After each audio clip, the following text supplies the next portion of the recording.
को मैं कुछ बंदिशें सुना रहा हूं पुराना पखावज की।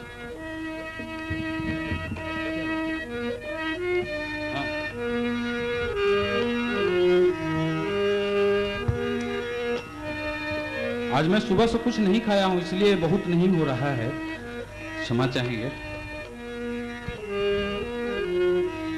देखिए, एक रबाबी परन सुनाते हैं, बहुत पुरानी। धाग देगन तानी धग के दिगन का तथि तक के दाग धाति नादिन तानि दागा धादिन गर्दन धाति के दी दागा देगा तो धागा धानी धानी तक थूंगा तक तक दूंगा तक दूंगा धादूंगा धानी तक तक ढीम नग देगन धानी तक दूंगा धादांग धादूंगा धाति के दी दागा देगा तक धानी तक गगा तक गने कर दागे कर दादिन तक कर दागे देगन तानी था गगा तक गगा तक दागा देगा तो धानी का धानी तब आदमी तक दागा धागन धागा देगा नग धागत दूंगा था धागत दूंगा था धागत दूंगा नग तक धागन धागा देगा नग धागत दूंगा धागत दूंगा था धागत दूंगा नग तक धागन धागा देगा नग धागत दूंगा ये पड़ाल होता है पखावज में, बहुत पुरानी है और प्योर पखावज इसमें है। इसमें तबला पर कोशिश करने से नहीं बजाया जा सकता है तबले पर ये परन, ये कि ऐसे ही ये परन है। फिर से आप सुने। धाग दिगन तानि धग के दिगन का तथि तक के तक धादि नादिन तानि जगत धादि गर्दन धादि के धाग देगा तो धाग धानी धानी तक थूंगा तक तक दूंगा तक दूंगा धादूंगा धानी तक तक दी नग दिगन धानी तक तक धानी धानी के दी धाग देगा तक तक धानी तक गग तक गने कर धानी तक तक दे देगन तानि था गग तक गग तक देगा तो धानी का धादि तक देगा तो धागन धाग देगा नग धाग दूंगा था धाग दूंगा था धाग दूंगा था नग तक धागन धाग देगा नग धाग दूंगा था धाग दूंगा था धाग दूंगा था नग तक धाग देगा कर धाग दूंगा था धाग दूंगा था धाग दूंगा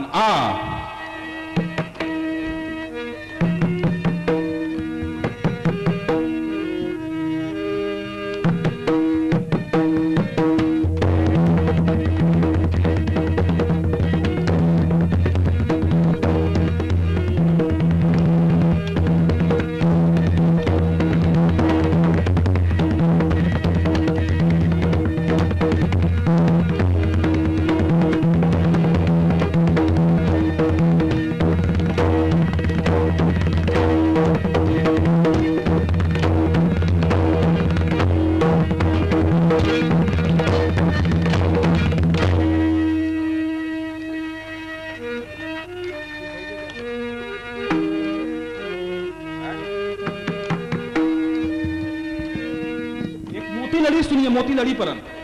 तो मोतियां आपस में कैसे लड़ती हैं, उस्तादों ने बुजुर्गों ने ऐसा बनाया है। मेरे घर का ये बंदिश है। मोतियां लड़ती है, आप थोड़ा अनुभव करने की चीज है। ऐसा शब्दों का, पखावज के शब्दों का ऐसा समावेश है उसमें कि लगता है कि आपस में मोतियां लड़ती है और कैसा महसूस होता है आवाज वैसे। हाँ हाँ,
आपको मैं कमाली चक्रधार सुनाता हूं। इसका धा के अंदाजा आप देखेंगे कैसा धा आता है। धा में बड़ी मजा है, कैसा धा बनकर आता है। धागिति धागिति धति धति धागते का का का नग नगते नगते का का धागते का गरी हिंद के ठेके का का हिंद के ठेके धागते का का देखते धागते का आधान धा धा धा तट के धा आधान धा धा धा तट के धा आधान धा धा धा धागति धागति धति धति धागते चल नग नगते का का कृति धागते का गरी गन हिंद के ठेके का हिंद के हिंद के ठेके धागते का देखते धागते का आधान धा धा धा तट के धा आधान धा धा धा तक धा आदान धा धा धा धगति धगति धगति धगति धगति धगति धगति धगति धगति नग नगति नगति धगति धगति धगति धगति धगति धगति धिंक धगति धगति धगति धगति धगति धगति धगति धगति धगति धगति धगति धगति धा आदान धा धा धा तक धा आदान धा धा धा तक धा आदान धा धा आ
अब एक हम आपको सुना रहे हैं चक्रधार।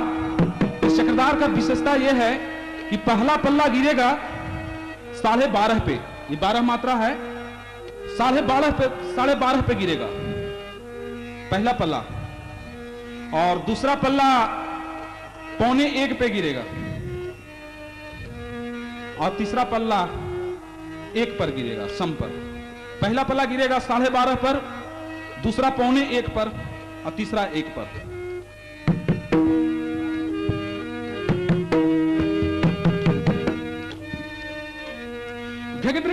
जगत जगदान घेगे दिंता कत्ता जगता जगत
साढ़े हो, पौने हो, सवा हो, जो भी हो बेटा आराम से बजाओ।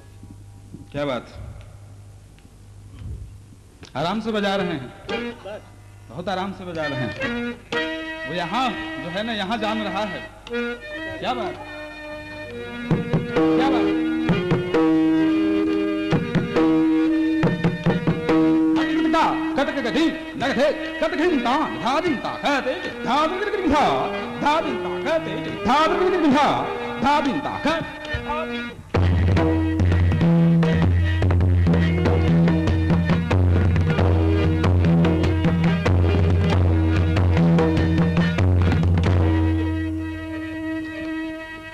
इसका दूसरा प्रकार देखिए।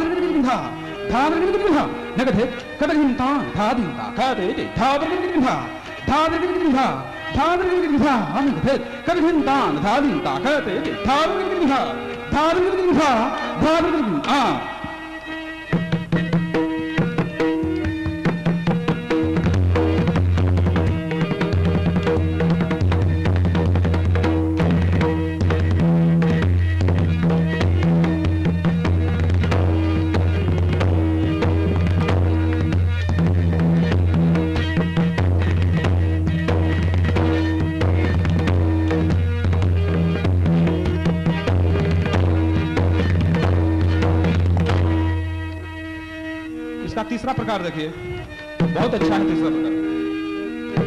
पता नहीं आपको पसंद आएगा कि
इसी परन को देखेंगे मेरे ताऊ जी स्वर्गीय पंडित बलदेव उपाध्याय, जो मृदंग केसरी के नाम से जाने जाते थे अपने जमाने में।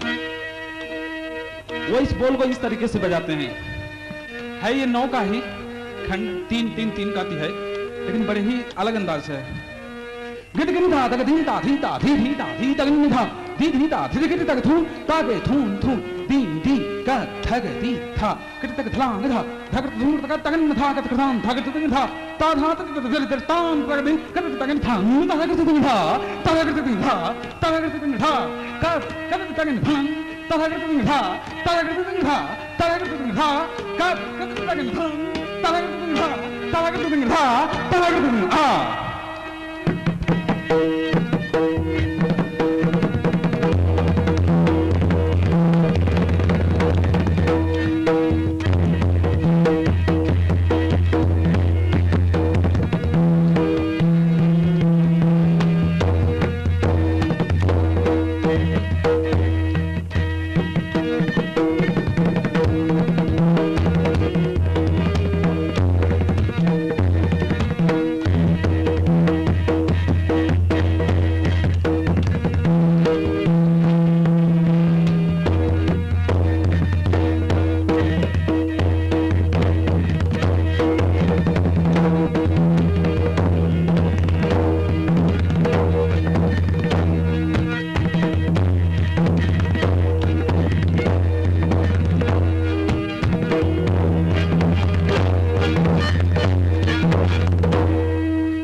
सब पखावज की स्पेशल बोल है, तबले की बस की बात नहीं है।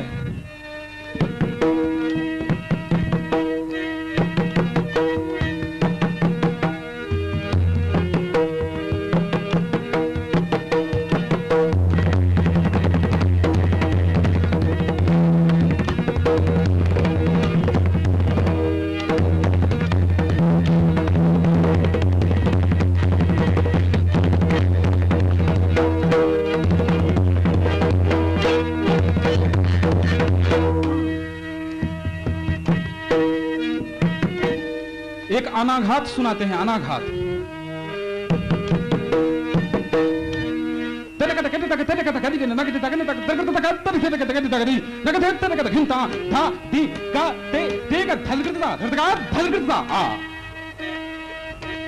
देखिएगा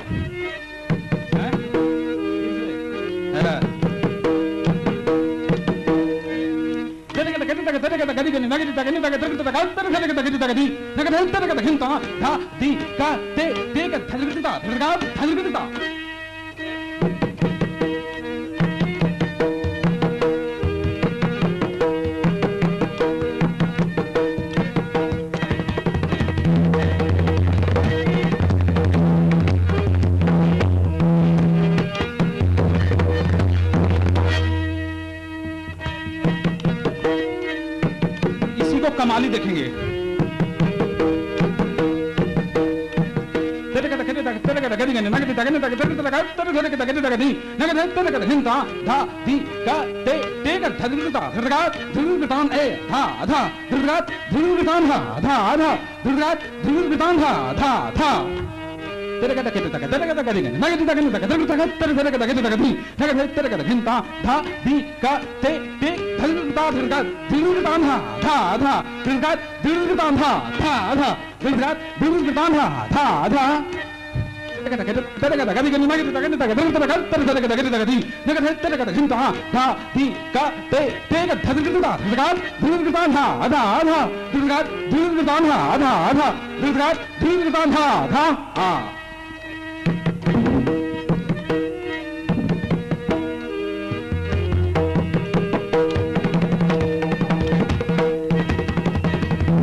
हमारे आगे के कलाकार ग्रीन रूम में बैठे हैं। ऐसे तो अब मुझे गर्मी आई है। हेलो, अब मुझे गर्मी आई है। और समय कितना हो रहा है बाबू? 11:35 हो चुका है। आप लोग जैसा आज्ञा करें भैया। हाँ ठीक है, मैं यही उम्मीद आपसे ठीक है, फिर अगले बार बाकी। और ये तो केवल 4 ताल ही मैंने बजाया, करीब 1.5 हो गया, 1.5 घंटा। खैर कोई बात नहीं है, अगले बार और तालें सुनाएंगे आपको और विस्तार रूप से। धन्यवाद, आप लोगों ने इतने बढ़िया से प्यार से मेरा पखावज वादन सुना। पता नहीं आप लोगों को पसंद आया कि नहीं। बहुत थका हूँ और आज मेरा व्रत है। मैं दिन भर का उपवास हूँ, केवल फल और दूध पर हूँ। मैं तो आशा करूंगा कि अगले बार आप 17, 18, 19 बजाइए। बिल्कुल 17, 18, 19, 20, 21 तक। 21 पर शुभ होता है, 21 बजाऊंगा, 20 नहीं है। कि गायकी के बारे में कुछ भी बताना एक तरीके से सूर्य को चराग दिखाने के बराबर है। शास्त्रीय विधा के समक्ष प्रस्तुत किया जाने वाला गायन तो है ही, लेकिन इसका मनोरंजक और जनरंजक पक्ष यदि कहीं क्षीण होता है तो शास्त्रीय गायन की विधा प्रभावित होती है। और इसी को स्मरण रखते हुए काशी के इस प्रख्यात गायक ने अपने गायन शैली में नीरसता के इस दुष्प्रभाव को सदैव वर्जित किया है और गायन के सरस पक्ष को सदैव स्पष्ट करते हुए उसे सबल बनाया है। इतना ही नहीं, वो गायन की समस्त विधाओं को उतने ही सहजता से गाते हैं जैसे कि वो शास्त्रीय गायन को। चैती, होरी, ठुमरी, दादरा, इस प्रकार के अनेक विधाओं में भी वो पूर्ण पारंगत है। महाराज जी की एक विशेषता यह भी रही है कि वो नितांत सहजता के साथ मंच पे उपस्थित होकर गायन को प्रस्तुत करते हैं। उनके साथ शास्त्रीय गायन का जो एक, ऐसा तो नहीं कहा जा सकता कि आडंबरपूर्ण पक्ष हो, लेकिन जो उसका एक पक्ष है वो उसके सुरुचिपूर्ण प्रस्तुत को कहीं न कहीं प्रभावित करता है। और इसकी गहरी समझ है माननीय पंडित जी में। इसलिए पंडित जी ने पूर्णतया प्रयास करके शास्त्रीय विधा को बहुत ही मनोरंजक बनाया है, बड़ा चित्ताकर्षक और सुग्राह्य बनाया है। इनके गायन शैली में किराना घराने की बढ़त का अंदाज एवं पटियाला घराने के अलंकार शैली का पूर्ण प्रदर्शन होता है। उपशास्त्रीय गायन में भी इन्होंने पंजाब, पूरब, गया इत्यादि की गायन विधाओं का समावेश किया है। आज वही कलाकार माननीय पंडित छन्नूलाल मिश्र जी हमारे बीच में उपस्थित हैं। यहां इसका उल्लेख किया जाना अनुचित नहीं होगा कि जब इस रंगमंच की स्थापना हुई थी तो इसके बाल्यकाल में, इसके शैशव में माननीय पंडित जी यहां पधारे थे और उन्होंने आशीर्वाद दिया था। आज वे इस मंच के किशोरावस्था में फिर पधार रहे हैं। हमने प्रयास किया है कि उनका आशीर्वाद अक्षुण्ण भाव से सदैव हमारे साथ विद्यमान रहे। और आज सिद्धपीठ जहां कहीं जिस किसी मुकाम पे पहुंचा है वहां यह अनिवार्य हो गया है कि काशी के ये प्रख्यात गायक कलाकार के आशीर्वाद का सातत्य यदि उपलब्ध नहीं होगा तो अब ये हमारी सामर्थ्य सीमा से ऊपर हो रहा है। अब ये मुश्किल है कि मैं इस मंच की गरिमा को संभाल सकूं।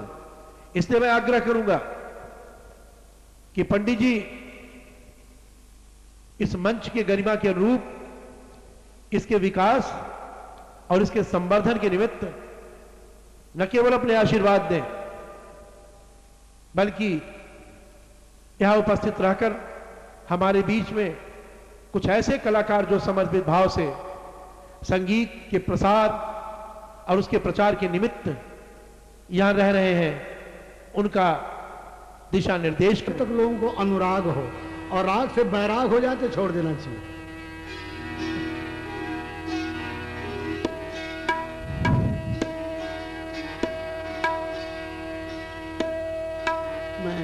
दो एक बात बता दूं आपको, संगीत का प्रोग्राम क्यों कराया जाता है? इतना तपस्या करके, इतना परिश्रम से हमारे अजीत बाबू जीवन न्यौछावर कर दिए संगीत पर। इस जगह पर जंगल में मंगल कर रहे हैं, ये बड़ी तपस्या की बात है। बड़े बड़े शहरों में लोग नहीं कर पाते हैं। एक साल हो गया तो दूसरे साल छूट जाता है, लेकिन ये कंटिन्यू कर रहे हैं।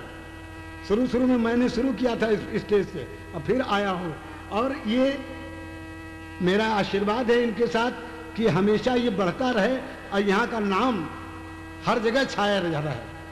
क्यों संगीत का प्रोग्राम कराया जाता है? कि भगवान का दर्शन हो, आत्मा को शांति मिले और मोक्ष की प्राप्ति हो। इसलिए संगीत की आराधना की जाती है। क्यों? कि नारद जी भगवान से पूछे एक बार, हे प्रभु आप कहाँ रहते हो? तो नारद जी ने कहा, भगवान ने कहा कि लोग कहते हैं कि मैं वैकुंठ में रहता हूँ, मगर नहीं नारद, मैं वहाँ नहीं रहता हूँ। ना हम बसामी वैकुंठे, मैं वैकुंठ में नहीं रहता हूँ। जोगी नाम हृदय न च, जोगियों के हृदय में भी नहीं रहता हूँ। कहाँ रहता हूँ?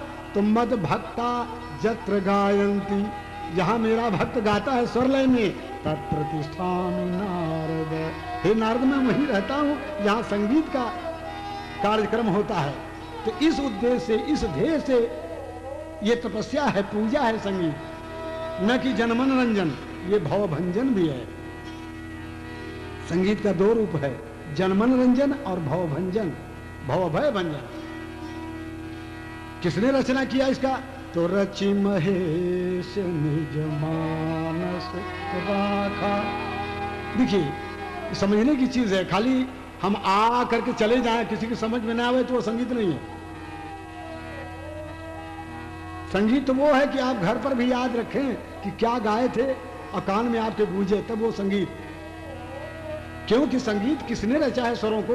भगवान शंकर, जगत गुरु शंकर का रचा हुआ चीज, वो ऐसा वैसा नहीं हो सकता है। तो रचि महेश निज मानस रागा, भगवान शंकर ने अपने हृदय में 7 कांड रामायण, 7 स्वर, याद रखिएगा, 7 स्वर 7 कांड रामायण की रचना करके अब अपने हृदय में रखा उन्होंने। अपाई सो समय शिवासन भागा, समय अच्छा देख करके पार्वती को उन्होंने सुनाया, रामायण गा करके स्वर लय में सुनाया। और पार्वती जी से सुनाने के बाद मन में उन्होंने विचार किया कि पार्वती श्रोता तो अच्छी है मगर ये गा नहीं सकती है, और ये प्रचार प्रसार का चीज है संगीत। जैसे कि प्रोग्राम होता है, प्रचार प्रसार होता है, तो पार्वती तो नहीं गा सकती हैं, तो किसको सिखाया जाए कि जो प्रचार करे? तो सोई शिव काग भुसुंडी दीना। आद्या महाराज आप तो जानते हैं, उस चीज को बताइए कि सही है कि नहीं? सोई शिव काग भुसुंडी दीना। काग भुसुंडी को अपने शिष्य को उन्होंने सिखाया। क्यों? कि राम भगत अधिकारी चीना। संगीत का जो अधिकारी है वही सीख सकता है, वही गा सकता है। फिर पशु पक्षियों में उन्होंने पिरो दिया संगीत, यहां तक कि इतना अच्छा गाते थे कागभूषुंडी जी कि भगवान शंकर भी गुरु होकर के उनका संगीत सुनने जाते थे, मराल का तनु धर के।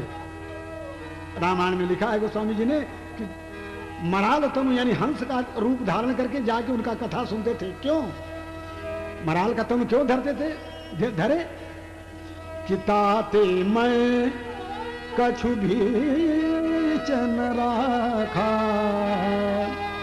अरे खग जान खग ही के भाषा। तो खग के भाषा को जानता है, तो जब खग कह रहा है, गा रहा है, तो खग सुनता है, तब उसको ज्यादा आनंद मिलेगा। जब कागभूषुंडी जी ने, हाँ, और अजीत बाबू आगे आ जाइए आप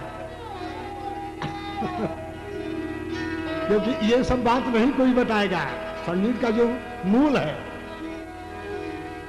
अब पशु पक्षियों में तो संगीत आ गया।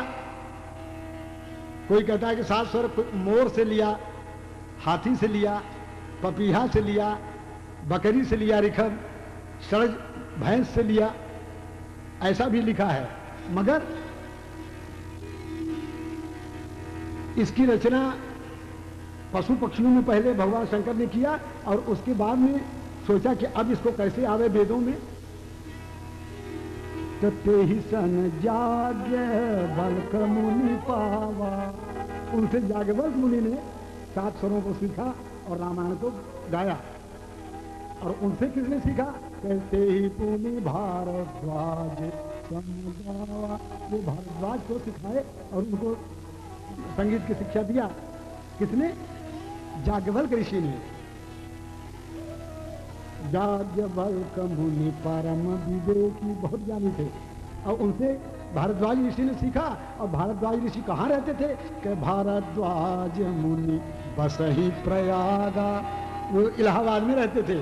क्यों? कि इलाहाबाद के पास ही हंडिया एक गांव है, और हंडिया में हमारे पूर्वज थे, वहीं के वो रहने वाले थे। हमारे गोत्र हैं, हम लोग भारद्वाज गोत्र हैं, इसीलिए खानदानी संगीत हमारा है, हमारे पूर्वज ने गाया है सबसे पहले। अब वेद की पहली ऋचा उन्होंने ही गाया है, हमारे भारद्वाज ऋषि ने। क्या है वेद की ऋचा? यो मग्न आया बीतई गृणान गोहव्य गातई निहोता सत्सिवर्हिषि ओम शांति शांति शांति। ये 3 स्वरों में गाया। उदात्त अनुदात्त स्वरित, वेद में ही 3 स्वर है। उच्चैर उदात्त, नीचैर अनुदात्त, समाहार स्वरित। ऊंचा, नीचा और बीच का। ओम बीच, अग्न ऊंचा, आ या ऊंचा नीचा बीच हो गया। तो सारे ग 3 स्वर में क्यों गाया? कि सा से सीता, रे से राम और ग से गान। सीता राम गुणगान करो, मोक्ष की प्राप्ति करो, इसलिए संगीत की रचना। रचि महेश निज मानस रागा, इतना महान संगीत को और लोग मजाक बना दिए, झूठ बोले कौवा काटे। अरे कौवा क्या काटेगा? कुत्ता काटे कहो तो अच्छा भी लगे। भागते हैं सब हमारे सामने बंबई में जो फिल्मी एक्टर लोग आ देख के महाराज आपका गाना सुन के तो हम लोगों को डर लगता है। हमने कहा भैया आप जो गाते हो उसको तो हम गा लेंगे, लेकिन हम जो गाते हैं उसको आप नहीं गा पाओगे।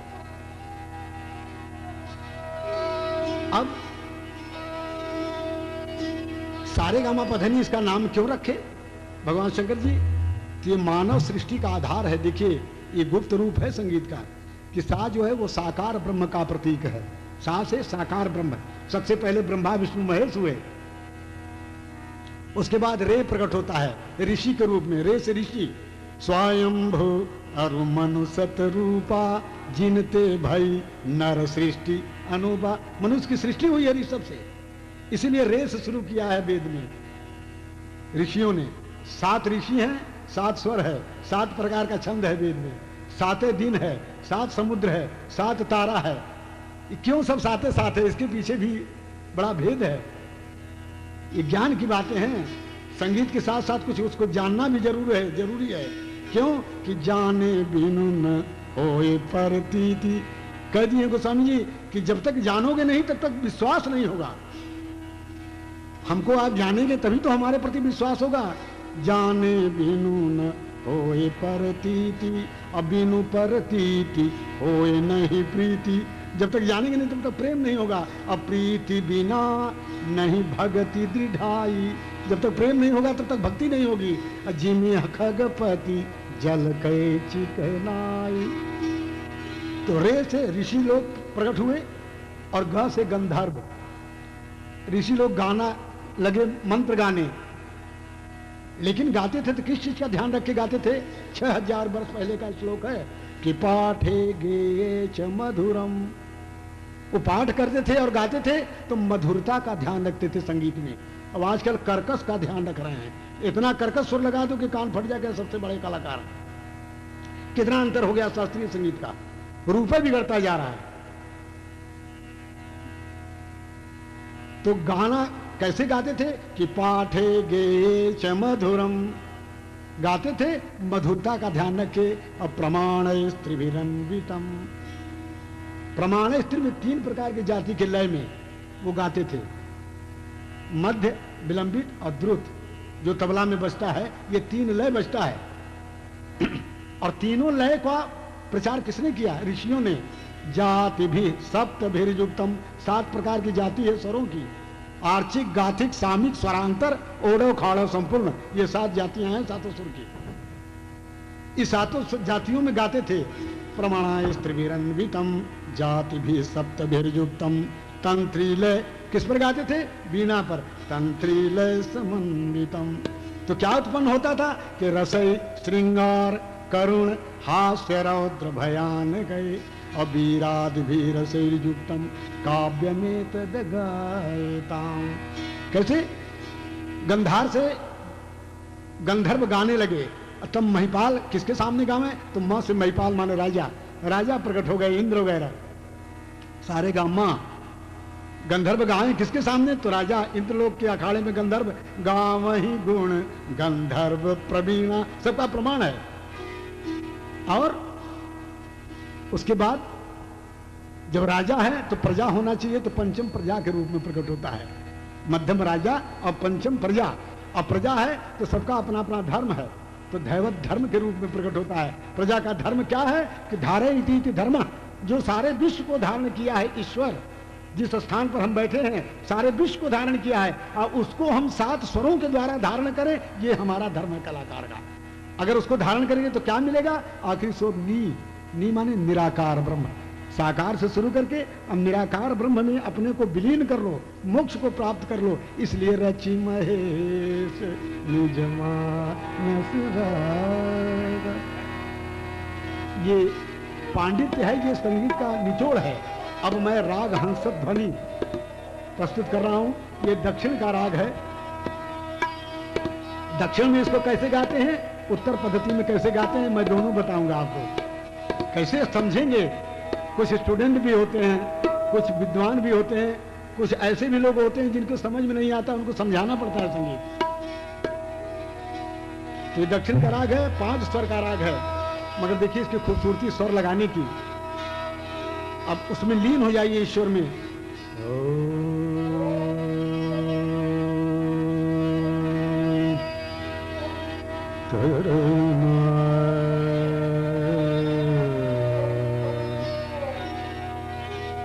पंद्रह प्रकार का गमक प्रयोग करूंगा।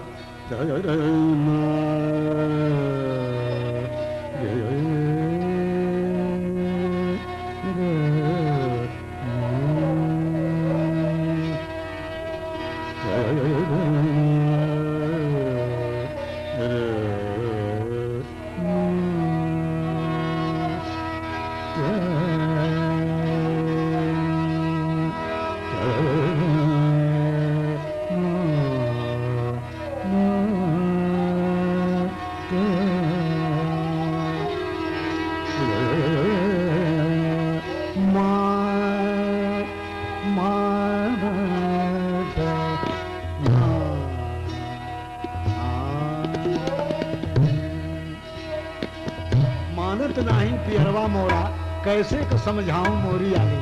शब्द स्पष्ट होना चाहिए।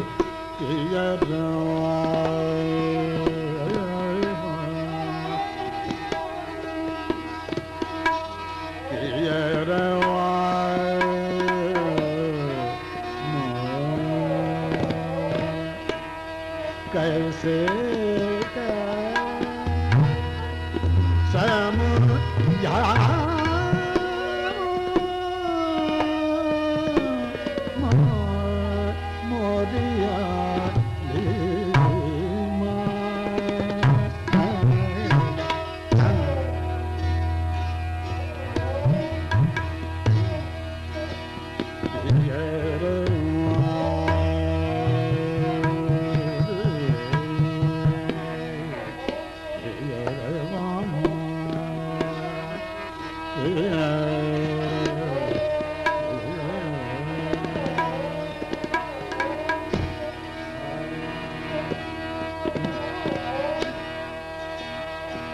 शास्त्रीय संगीत स्वर द्वारा शब्दों को सजाना है।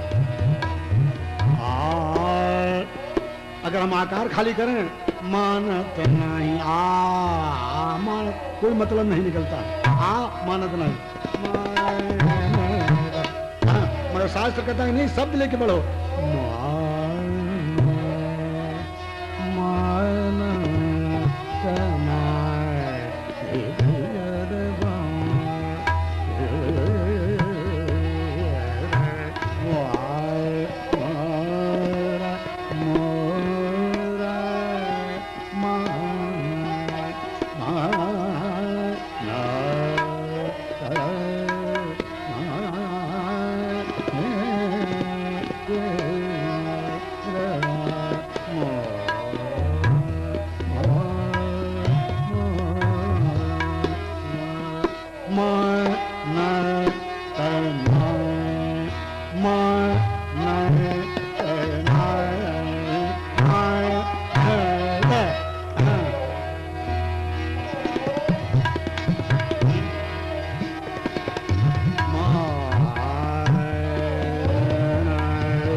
एक एक सुर का बढ़त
बिरहन कहती है मानत नहीं, वही भाव आना चाहिए गाने में।